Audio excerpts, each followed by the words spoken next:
Усім прывітанне яшчэ раз, з вами по-ранейшаму Зміцер Лукашукі. Мы працягваем абмяркоўваць падзеі ў Беларусі і за яе межамі. Пасля непрацяглага перапынку, але я вельмі рады, што да нас далучыўся палітычны аглядальнік Радыё Свабода Юрый Дракахруста. Добрый дзень, спадар Юры. Прывітанне, Зміцер, прывітанне, шаноўныя гледачы Еўрарадыё. Ну, як звычайна, падкінулі нам нечаканых тэмаў для абмеркавання, і найперш гэта, безумоўна, замах на кандыдата ў прэзідэнты ЗША Дональда Трампа. Замах, безумоўна, завяршыўся, ну, на шчасце, не завяршыўся удала, толькі вуха падрапала Трампу, ужо шмат мемаў з гэтай нагоды ёсць, але мемы мемамі, але наколькі сур'ёзныя наступствы могуць быць як для выбарчай кампаніі ЗША, вот гэтага стрэлу, так можа і для ўсяго свету, бо ўсё ж таки ад таго, хто становіцца прэзідэнтам гэтай краіны, шмат што, ну, как бы мяняецца, ці шмат на што уплывае ў сітуацыю у рэгіёне, у нашым, у тым ліку і ва ўсім свеце. Так вось, ваша ацэнка гэтай падзеі. Ну, я мяркую, што гэты інцыдэнт, гэты замах, прынамсі на пэўны час падыме рэйтынг Трампа. Ну, так збудавана псіхалогія чалавечая. Вось як бы ахвяра, прычым мужная ахвяра, тут важна, як ён сябе паводзіў пры гэтым. Як бы хто-то можа думаць, вот его як бы хацелі забіць за яго пазіцыю, за яго погляды, і пэўны прыліў як бы прыхільнікаў за кошт нейкіх неўтралаў, за кошт тых, хто вагаецца, ён, безумоўна, адбудзецца. Дарэчы, такі вот ускосны паказнік, я бачыў дзесьці інфу, што вот яго сацыяльная сетка Трос, ну, правда, вот, акции поднялись на 70%, вот, литерально за пару дней. Ну, такі ускосны паказнік, ну, даволі характерны. Ну, дарэчы, беларусы памятаюць в нечым падобны інцыдэнт, нечым не падобны. Я маю на увазе 17 червеня 94 года, вот 30 гадоў, стрэл в Ліёзна. На думку вельмі многіх, тады гэты стрэл, про які одни говорили, что это самострел, другие, что это вот Кебіч замахивался на Лукашенко, то это повпливало. Это повпливало на то, что популярность Лукашенко подскочила. Але я назвал лічбу 17 червня. Выборы были 23-го. Это было за тыдзень. То есть вот как бы эффект, ён был значным, потому что вельмі короткотэрміновым. Выборы в США в листопаде. Это амаль 4 месяца. И вот эта хваля, вот этот подъем, вот этот подскок, як бы ці захаваецца ён до таго часу, не абавязкова. Я думаю, что будзе мільён іншых як бы імпульсаў, прычын, сюжэтаў, якія ўсё ж таки вызначаць як бы лік, ситуацию у листопаде, на листопадовских выборах. Я не думаю, что вот эта вот хваля от гэтага стрэлу, яна дацягне до листопада. Хотя я могу помыляться, безумоўно. Але справа в тым, что там цяжка, ну, в таких ситуациях цяжка, як бы, что называется, вызначить. Вот тот вынік, які атрымаўся, это вынік вось этой падзеі, ці вынік масы іншых чыннікаў, фактараў. Ну, дарэчы, паглядзім, я думаю, что зараз в Штатах ледь не кожны дзень адбываюцца апытанні.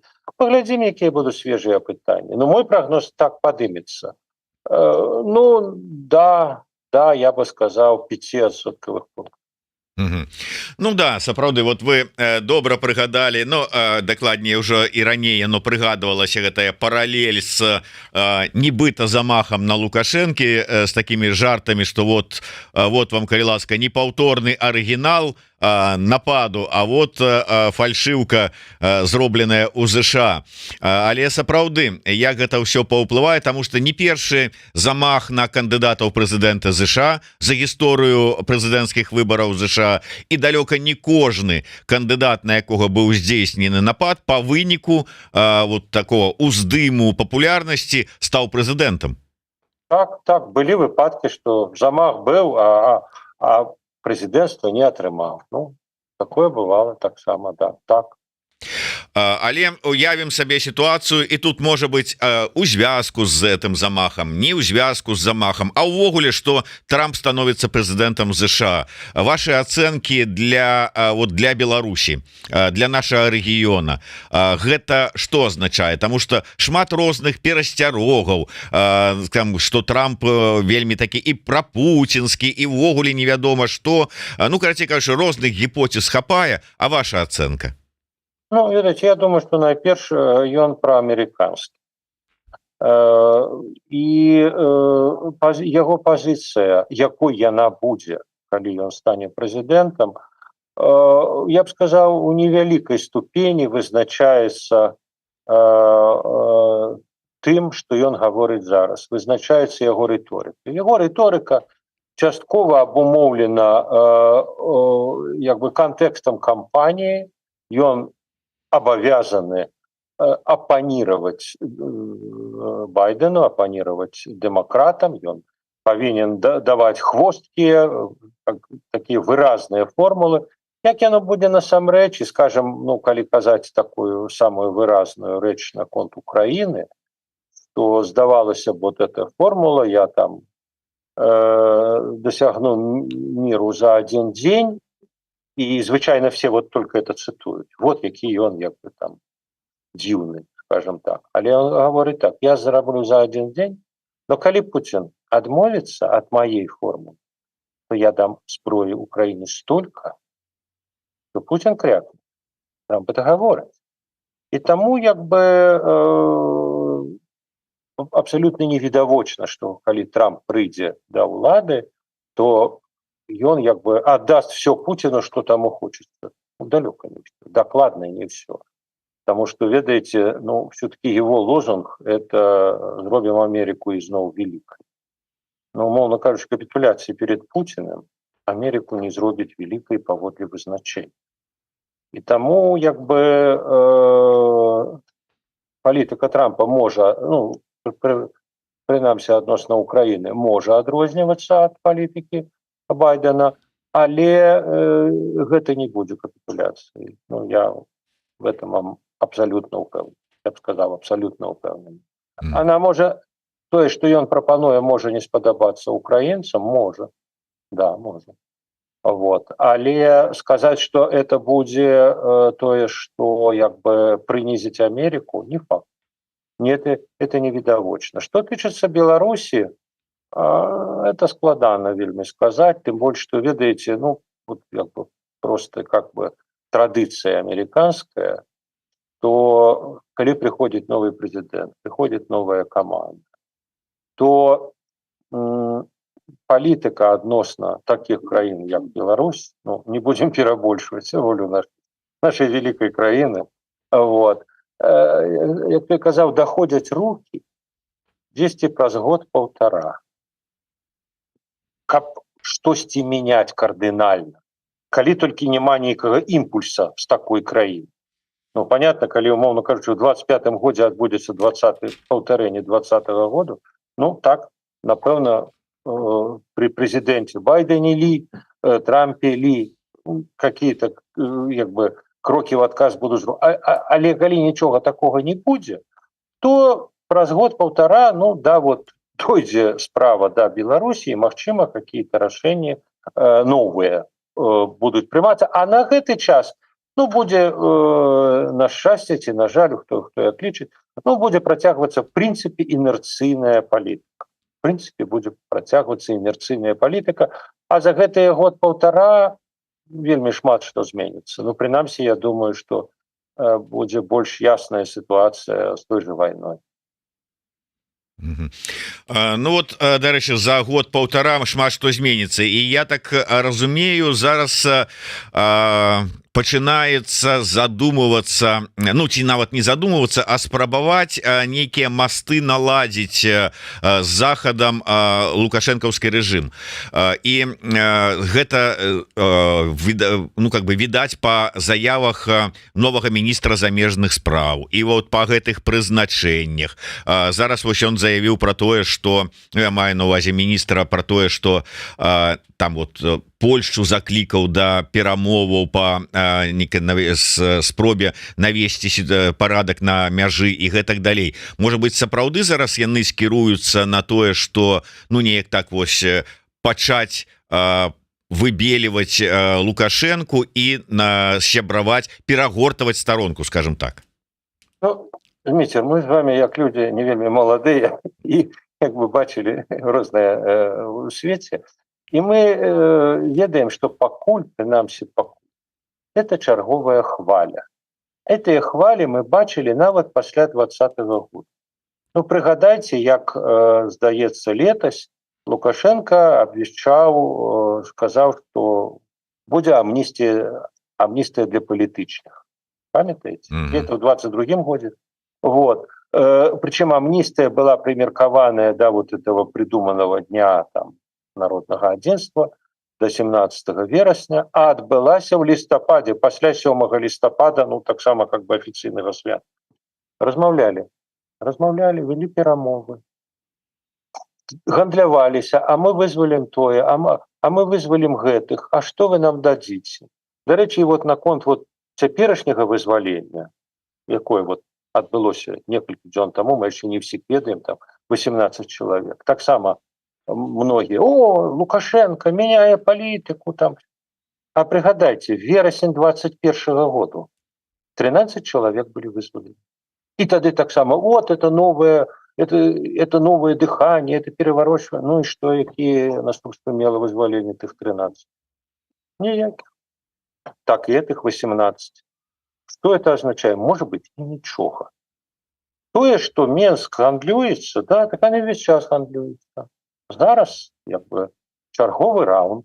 Причем тут цікава, что, як бы, такая больш-менш памяркоўная заява прагучала з вуснаў, ну, відавочнага ястрэба Рыжанкова. Бо пачаў ён з таго, што аблаяў Гуцьерыша, аблаяў ААН, які в размове з Лукашенко мягко намекнул, что, в принципе, вот политвязня будет кепско вызван. Рыжанков окрысился, сказал, что это не позиция ААН, это лухта какая-то, недоразумело. Что, хотя на сайте ААН это написано, что Гуцьерыш... Я про тое, что як бы пачаў Рыжанков з брутальнасці, з ястребіных паводзінаў. Але вот зараз зроблены крок, і он в контексте, дарэчы, лукашэнкаўскіх, так бы мовіць, лукашэнкаўскай дээскалацыі з Украінай.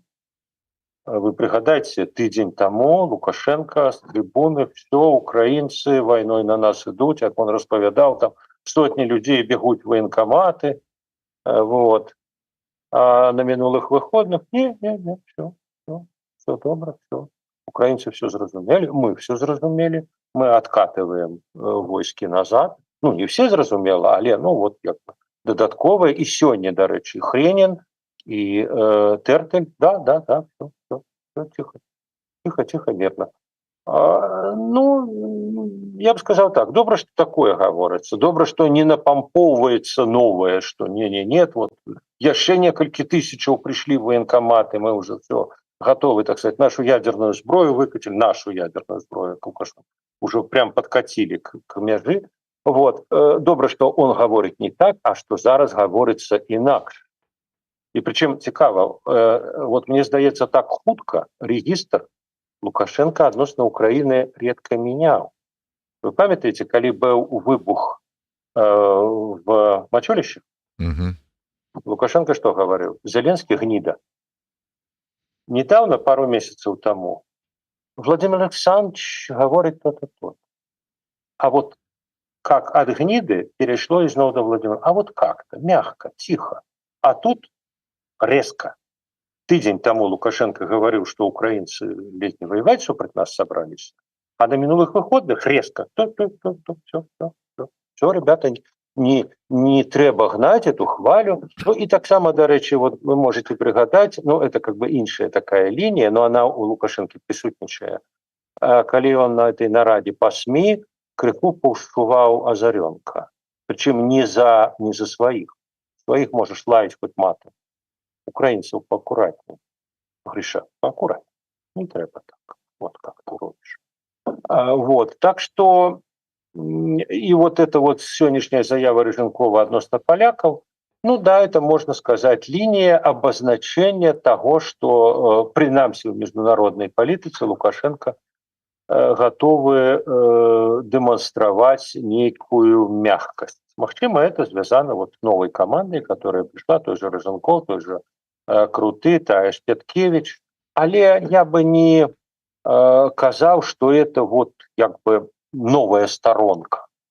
Нет, они спрабуюць. Они слухают, что с того боку кажут. Они пропановывают, да, это оферта. Тем больше, что, ведаете, это оферта такая, как у Лукашенко. Атрымаць поболей, а отдать поменей. Вот. А з таго боку великага даверу да Беларусі няма і да Лукашэнкі няма. Мы бачым, якія рашэнні прымае Евразвяз, апошні пакет санкцыяў, вы, пэўна, мяне яшчэ спытаеце. Так што не выключана, што адказ на гэтую аферту, на эту прапанову будет вельмі халодны, насамрэч. Вот, дарэчы, про змену, можа быть, тактыкі і падыходаў, показаць мягкасць, але сапраўды вот нейкая дзіўная такая мягкасць. То есть яны, мне падаецца, выбралі новую пазіцыю, там поиграць мускуламі і потом сказаць: мы тут такія моцныя мужики, но добрыя. Той же самый вот Рыженков, які спачатку аблаяў Гутэрэша, а потым как-то спусцілі на тармазах. Зараз з палякамі ён типа там трэба сядаць за стол перамоваў, але адначасова і аблаяў тых же самых палякаў, заяўляючы про тое, что да вы тут что-то там іграецеся ў нейкія там гульні, вам это вот не трэба, то туды, то сюды. Так і з гэтай сітуацыяй на украінскай мяжы. Спачатку яны подагнали паланезы, спачатку яны рассказывали, что мы тут сейчас ядерными боеголовками, да, там чырвоныя линии, а потом, ну все адвялі, все зразумели, все такое, типа мы тут моцныя пацаны, но добрые по натуры. Не волновались. Ну так, не, ведаеце, справа ў тым, што як бы ёсць свае законы палітычнай рыторыкі, і уже як бы здаваць все пазіцыі свае, нават рытарычна, ну так не робяць палітыкі. Ось. І понятно, что прапанова, она будзе суправаджацца часткова шлейфам ранейшай рыторыкі, что вы-то кепскія, мы маем рацыю, а вы не. Але мы такія добрыя, что готовы вот пойти з вами на компромисс. Тут, ведаеце, такая даволі складаная ситуация, и тут это такая война нервов с тем же, скажем, транзитом, перш китайским транзитом. Ну так, вот президент Польши Дуда летал, Пекин размаўляў с Си Цзиньпином, но насамрэч, я думаю, что Си Цзиньпин даў зразумець, что ён, калі што, будет предъявлять претензии обоим бокам.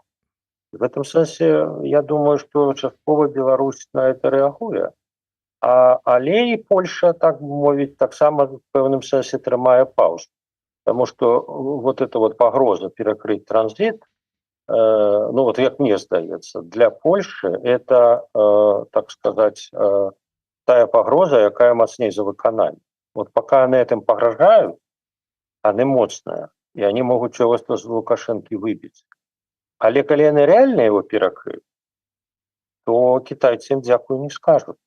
И не только китайцы, да. И немцы не скажут. Транзит-то китайский идея в основном не в Польшу, а в Немеччину, в Угорщину, там, я имею в виду, во Францию. И все это и скажут: господарство поляки, а что это? Наши банки. Это наши гроши, это наш бизнес. Ну, у вас там на мяжи проблемы. Ну, у нас так само много всяких проблем. А чаму мы павінны цярпець?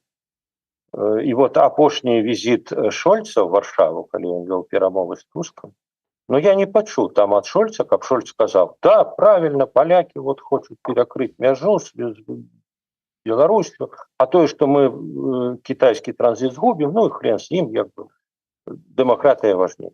Но он такого не сказал. И тому поляки як бы ведут, я еще раз сказал, так сказать, погроза мацней за выканание. Они пакуль этого не вводят. Ну але тым не менш, калі ўсё ж таки ёсць намер, ну калі гэтыя словы Рыжанкова не лічыць пустымі словамі наконт там замірэння, вырашэння праблемаў мігранцкіх на мяжы з Польшай, а сапраўды ёсць рэальныя спадзевы, намеры і дамовіцца і наконт транзіта зняць тую напружанасць, ну патрабаванне ж першае і галоўнае Польшчы вядомае: вызволить Анджея Почобута. Ну вот вышли 18 человек. Ну вот как бы да, это самое, уписали бы туды Почобута, нават без яго заявы, там просьбы об помиловании. У меня нема по шчырасці адказу на ваше пытанне. Тем больше, что ведаете, я признаю свою помылку. Я лічыў, что Лукашенко это зробіць адразу ці неўзабаве пасля прыходу да ўлады кабинета Туска, платформы до влады в Польше. И когда мы говорим про тон, так вот, я могу пригадать, что после того, как громадянская платформа перемогла на выборах, вы пригадайте, что Лукашенко сказал про польский урад. Да и какие молодцы, ой, поляки молодцы, ой, классные, да с этими мы знойдем агульную мову, да это классно. И так далее. Все это говорилось. Я думаю, что он тогда, как бы, как знак, жест, он вызволит. Причем, ведаете, вызволить, ну, я вот читал на всяких этих каналах, там, этих правладных, а вот он не подписывает там, ну, эту самую помилование. Ну, это все лухта. Коли казать, так бы мовить, досвід, что называется, эпохи, на якую Александр Лукашенко ориентуется, Солженицына отвезли в Лефортово, посадили в самолет приземлился в Бонне, его на трап выставили, самолет развернулся и улетел в Москву. Ну, привет. Вот вам Александр Исаевич в Бонне. То же самое можно было с Почобутом. Ввогуле ни про что с ним не размовлять, посадить в самолет, одному самолету дали бы коридор на Варшаву, выставили на трап до побачення. У нас Почобута нема. При жадании можно было так вырашить, и можно зараз. А Лукашенко гандлюецца. Магчыма, ён лічыць, што вот эта вот складаная ситуация, як бы с Китаем, с той же Нямецчынай, с транзитом, она не даст полякам магчымасць ввесці гэтыя санкцыі, і таму ён можа з іх выбіць яшчэ штосьці большее. Ему не праблема вызваліць, но он лічыць, што поляки мало ему за это обещают. Вот. И он, дарэчы, тады вот неўзабаве пасля перамоги Туска, он это прямым текстом, дарэчы, сказал аднойчы, я не памятаю, на каком-то выступе там 10, что а я вызволю, калі трэба, я вызволю, не пытаем, за что? У меня есть свои, так сказать, пожадания. В чым полягаюць эти пожадания, мне цяжка сказать. Вот. Но гледзячы по всем, яны гандлююцца, я думаю, что и поляки. Я думаю, что поляки так ці інакш прапанову Рыжанкова примут. Это может быть не в Менску, не в Варшаве, ввогуле где-нибудь в Женеве могут сустрэцца дыпламаты, польские, белорусские, поговорить, обмерковать тихенько. Вот. Но я не ведаю. Я не хочу еще раз помыляться. Я так само думал, что Почобут будет вот вызволены зараз вот в этой серии. Но он не был вызволен. Вот чамусьці яны протягивают этот гандль. Но я упэўнены, что менавіта протягивается гандль. Это не то, что Лукашенко, не, я ніколі его не вызволю. Ну, да, я просто хотел бы просто адзначыць, что вось гэтая прапанова Рыжанкова, она прогучала на якім фоне, что на тым фоне, что за гэтые падчас гэтых выходных 12-14 ліпеня у параўнанні з папярэднімі выходнымі у 2 разы павялічыліся спробы нелегальнага пераходу мяжы з боку Беларусі. Калі выходныя 5-7 ліпеня было 60 чалавек спрабавалі перайсці, то ў гэтыя вось выходныя 12-14 138 спробаў такіх было. Вот справа ў тым, што там такая траекторія даволі мудрагелістая. Пік быў у траўні, потым напрыканцы, здаецца, быў этот інцыдэнт з смяротным раненнем польскага памежніка, потым быў візіт Дуды, была в Пекін, была заява кітайцаў, глядзіце. Вот. І тады резко упал вот этот как бы міграцыйны наступ. Ну, зараз яны маглі як бы его крышечку приподнять. Але тут важны тэндэнцыі. Калі вот тое ж, пра што вы сказалі, што было на выходнае, калі гэта будзе працягвацца сёння, заўтра, паслязаўтра, тады, значыць, это будзе все-таки палітыка. Калі оно раз вот так скокнуло, ну, раз оно скокнуть можа і выпадкова. Вот. Хотя вы маете рацию, может быть, это вот так, один раз, так сказать, их подштурхнули и показали, что ну, мы ж как бы можем и снижать, але мы можем и подвышать. Вот. Наколькі это ўздзейнічае на палякаў, ну, это можа адваротнае дзеянне мець. Таму што, вот, дарэчы, я паглядзеў недаўнія цікавыя лічбы апытання ў Польшы. Вы, напэўна, бачылі. Ну, так. Задавали людям пытание, а вот перекрыть этот чыгуначный транзит, як вы ставитесь? Беларуси с Китаем, отповедно, и для Польши, и для остальных краін Еўразвязу, здаецца, за 70%. Так это трэба рабіць. Усведомляют люди наступства, не усведомляют, неважно. Забили нашего, як яны кажут, першыню першай сусветнай з верасня 1939 года, забіты польскі памежнік замежнікамі. Ну, за это трэба як бы на гэта трэба даваць адказ. І вот 70% палякаў гатовы на такі адказ. Понятно, что рашэнне прымаюць палітыкі, але вот такі кантэкст. І калі вот такі кантэкст, то в этом сэнсе як бы какие-то резкие кроки Менску, кшталту там пустить на мяжу яшчэ лишнюю сотню в день мигрантов, ну, это может быть только, так сказать, наоборот, более агрессивная будет политика уладаў, потому что, ну, Польша демократичная краіна, и там на реакцию грамадства глядять, и все это пытанне як бы вельмі уважліва адсочваюць и робяць адпаведныя высновы. Вожык Патрыёт пытается. Z-паблікі ўжо пачалі казаць, што Лукашенко здраднік. Ну, я так разумею, з нагоды вось гэтай сітуацыі на мяжы з Украінай. Гэта ініцыятыва на месцы ці Кремль дасылае сігналы, пытаецца Вожык? Я думаю, что хутчэй это реакции, потому что як бы подобные заявы, они из их не следуют некие далекосяжные высновы. Лукашенко там адыходзіць от Москвы, Лукашенко спыняе дапамагаць России, беларускі ВПК спыняе працаваць на Россию. Ну, в этом сенсе, ведаеце, у меня у самого шмат як бы пытання до всей этой ситуации. Я, например, не ведаю, ці было была эта концентрация украинских войсков. Нагул была, ці была.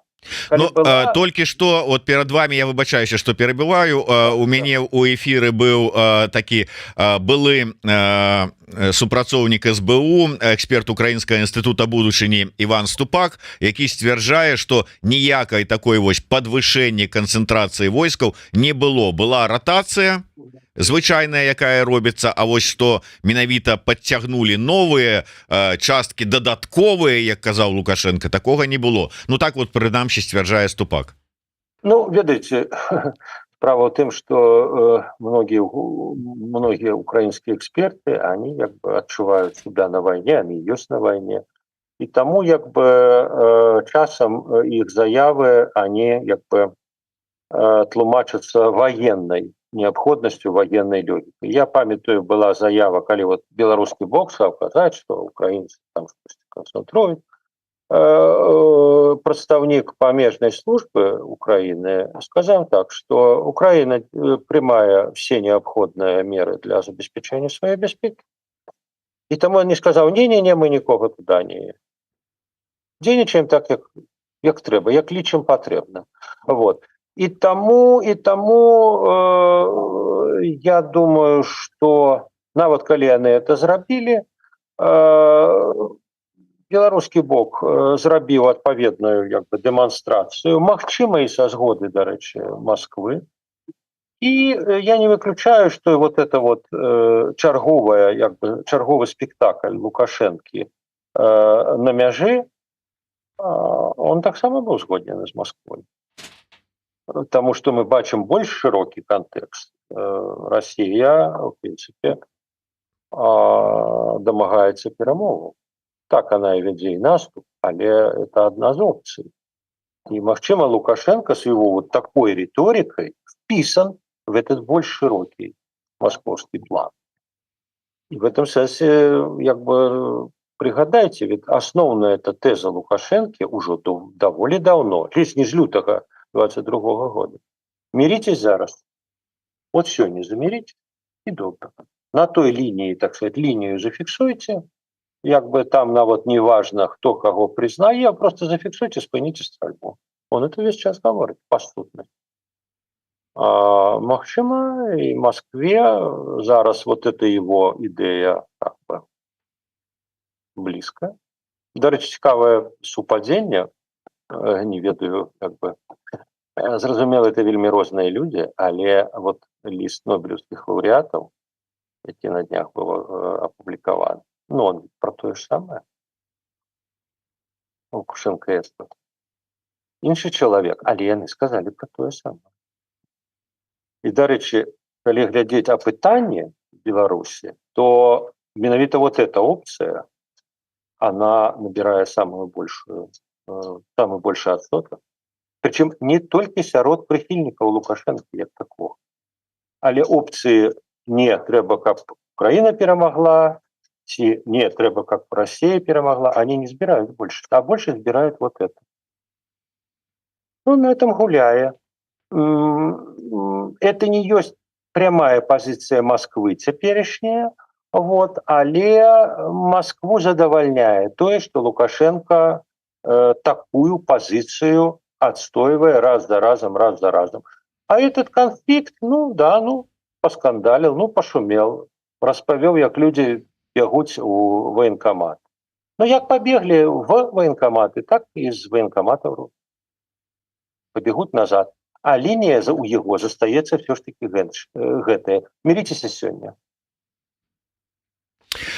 Ну да, іншая справа, што сёння-то можна замірыцца, а што будзе заўтра, вот, калі замірэнне на такіх умовах і на такіх вось лініях? Ну, складана сказаць, што. Складана, але, ведаеце, тут ситуация такая, что Украина в сэнсе обороны не самодостатковая. Она критично залежыць ад заходняй дапамогі. І вот эта вот пауза на паўгады з амерыканскай дапамогай, при тым, што дапамога з іншых як бы крыніцаў ішла, вот, але ну, эта пауза мела практычнае военное вымярэнне, то пасля украінскага контрнаступу пачаўся наступ, контрнаступ России, и она наступает дагэтуль. Вот рэха того спынення, и тут можно пригадать недавнее интервью Зеленского политику, где он сказал, что ну, вот, как бы интересы, эти мэты, он сказал, мэты Захода и мэты Украины в этой войне розная. Ну да, але дапамога-то как бы в руках Захода, и тому ці будзе Захад аказваць дапамогу пад мэты Украины, Я не ведаю, это до захаду пытанне. Не факт.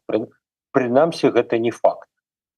І прынамсі з тых вот уцечак, выцечак там, калі там Орбан ездзіў да Трампа і потым распавядаў пра яго планы мераў, ну, они могуць быць розныя. Але нават цікава, што вот Орбан, он едзе в Киев, он едзе в Москву, он едзе в Пекин, а потом к Трампу, нават не сустракаючыся з Байденом. Ну, з гэтага, в прынцыпе, нічога не вынікае пра планы Трампа, но яны могуць, я яшчэ раз паўтару, я уже сказал это, шмат чым не спадабацца Украіне. Трампа прэзідэнта, калі ён стане прэзідэнтам. Ну так, зразумела. Давайте, может быть, яшчэ на завяршэнне звернемся да беларускага пытання, дакладней вось ціску і санкцыйнага і іншага на лукашэнкаўскі рэжым. І пачнем, можа быць, з венскага механізму АБСЕ. Як вам падаецца, ці штосьці з гэтага, ну, атрымаецца сапраўды ціск, ці это, ну, как бы так вот, гучная чарговая заява і ўсё? Не, ну, ведаеце, можа я такі, як бы, надто пессимист, но я вельмі слабо верю в эффективность любых вот таких как бы чисто там юридичных, чисто моральных механизмов з боку институтов, якія не маюць улады, калі казаць папросту. Ну, калі ідзе вайна, калі як бы Лукашенко, што называется, закусіў лейцы, ну, разлічваць на тое, што нейкі механізм его да нечага прымусіць. Ну, я бы сказаў так, што такога рода вот механізмы, справаздачы, они, конечно, пэўны ціск, псіхалагічны ціск аказваюць. Яны як бы зразумела паглыбляюць ізаляцыю, яны як бы паказваюць стаўленне міжнароднай грамадскай думкі на першаходнік да таго, што Лукашенко тварыць у сваёй краіне. Але сказаць, што гэта неяк істотна мяняе его паводзіны, то не. Я не сказаў бы. Гэтыя паводзіны не вельмі мяняюць, як мы бачым, і нават санкцыі, і нават суровыя санкцыі. А уж там венскі механізм, ну, пры ўсёй да яго павазе. Можа быць, там новая, скажем, Екатерина Дейкала вам патлумачыць, што это, так сказать, международная зброя масавага знішчэння юрыдычная, ну, можа быць, она вам патлумачыць чаму. А я так не лічу. Ну, да, сапраўды, таму што і Еўрапарламент сур'ёзная структура, але яго рашэнні і рэкамендацыі, ну, как-то не вельмі ўплываюць на змену. Але калі казаць, мы вернемся трошку ўжо как бы ўжо на тыдзень назад, узгадка Беларусі ў дэкларацыі НАТО. Чаму, на ваш погляд, гэта не вельмі добрая такая сітуацыя для Беларусі?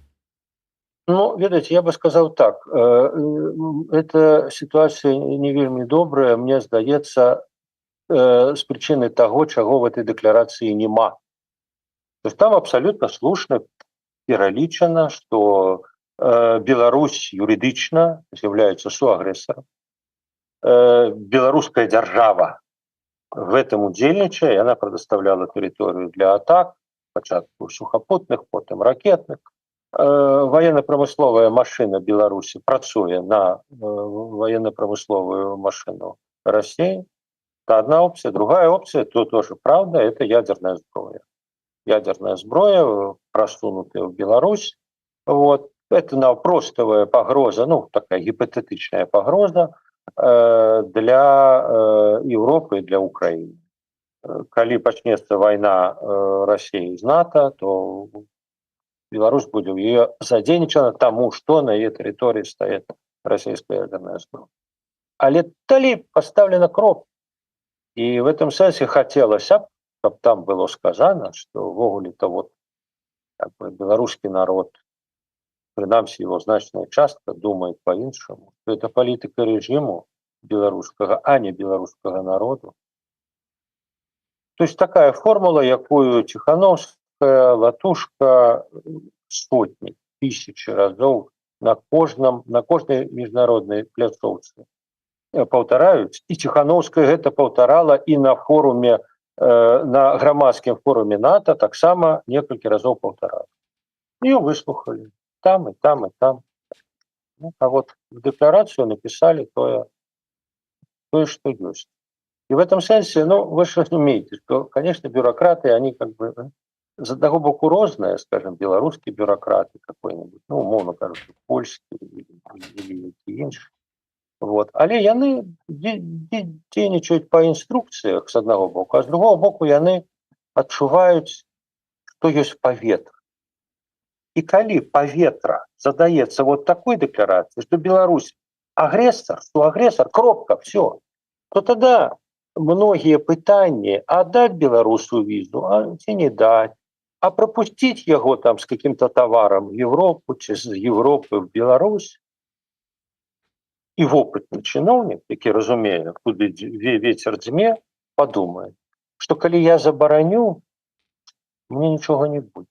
Скажут, молодец, потому что вот линия, вот позиция. А коли я раптом дозволю, как бы мне не оказаться дурнем?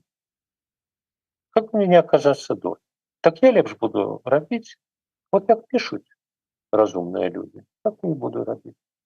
При том, что я, может быть, особисто и к белорусам нормально ставлюсь, но вот ветер дзьме вот так.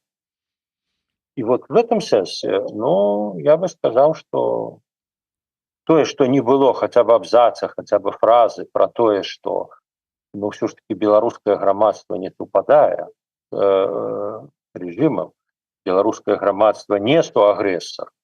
Коли бы там это было сказано, то это был бы інший сигнал. Это было бы сигнал про то, что с интересами белорусского громадства, ну, как-то треба лечить, как-то его отделять от режима. Но когда такого сигнала нема, ну, то, отповедно, уявите себе, як будет дзейнічаць польскі, літоўскі, там, немецкі, фінскі, які заўгодна чыноўнік. Он будет дзейнічаць так, як задае лінія, а лінія вот так задаецца. То есть атрымліваецца, што вось гэты ветер, про які вы кажаце, зараз ён, ну, скажем, мякка, не вельмі трапляе ў ветразі беларускага грамадства дэмакратычнага. Ну, у пэўнай ступені так. Справа ў тым, што беларускае грамадства штосьці можа, як бы, ну, кажучы такой простай мовай, адкатываць. То есть они приходят в некие кабинеты, они телефонуют, они тлумачат.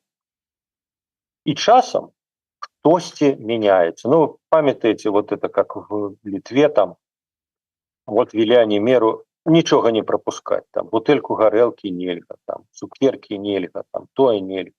Но я ведаю, что там представники, скажем, офиса Тихановской телефоновали, звонили, штосьці корректовали, ну не все. И это, умовно кажучи, скорректовали, а вот зараз, так вы мовите, этот великий пакет приняли санкции в Еврозвязу, и там обмежевание, ну вы ведаете, сотни наименований. И вот ваш частый гость Артем Шрайбман там здесь задал такое риторичное питание. Ну вот заборонены вывоз с Еврозвяза с Польши диванов. Ну вот Беларусь везет диван с Польши в Беларусь домой. Як диван може умацаваць военную машину России, которая нищит Украину. Ну, я думаю, коли б ему, так сказать, отказали, сказали, а не важно. Вот мы решили, что можем. Все. Потому что у нас такая линия. Ну, вот такое. Ну да, і штосьці мне падаецца не асабліва апошнім часам атрымліваецца эту лінію неяк змяняць на сваю карысць, таму што больш часу шмат праходзіць пасля 20-го года, новыя пагрозы, новыя выклікі, і ўсё забываецца. Ну а потым, ведаеце, вайна, ее логіка такая вельмі простая з сярэднявечча. Ваше племя напало на наше племя. Значит, ваше племя виновато. Ці коррекция. Ваше племя допомогло другому племени напасть на наше, вы все равно виноваты. Все ваше племя виноват. Лукашенко у вас 20-й год, легитимность, это все цікаво. Но, ребята, племя напало на племя. Вот, все. Да, такая логика войны, на жаль. И она такой была, как только люди с древа взлезли, так сказать, и взяли в руки лук и стрелы, она была такой. Она может корректоваться, конечно, так сказать, но принамсі она задае ветер. Вот эта логика. Ой, не вельмі такое аптымістычнае ўсё ж таки заканчэнне нашай размовы, но але як кажуць, тут такое жыццё, будем все ж таки еще одно спрабаваць сваё адстойваць. Дзякуй вялікі, спадар Юрый. Я спадзяюся, что бліжэйшым часам мы з вами яшчэ раз сустрэнемся, бо засталіся тэмы актуальныя з нашага унутранняга дэмакратычнага жыцця, якое мы так не абмеркавалі з вами, бо часу няма, але хацелася б ваше меркаванне таксама пачуць і про тое, что у той же самой координацыйнай радзе робіцца, але ўжо відаць наступным разам у гэтыя склокі мы з вами увяжемся. До сустрэчы, дзякуй вялікі. Слухайте Юрыя Дракахруста на радыё Свабода, глядзіце на Свабода Прэміум яго інтэрв'ю, подписывайтеся, не забывайтеся про сваю бяспеку, ну і не забывайте про подписку на Еўрарадыё, дзе спадар Юры таксама час ад часу бывае. До сустрэчы. Дзякуй, до сустрэчы.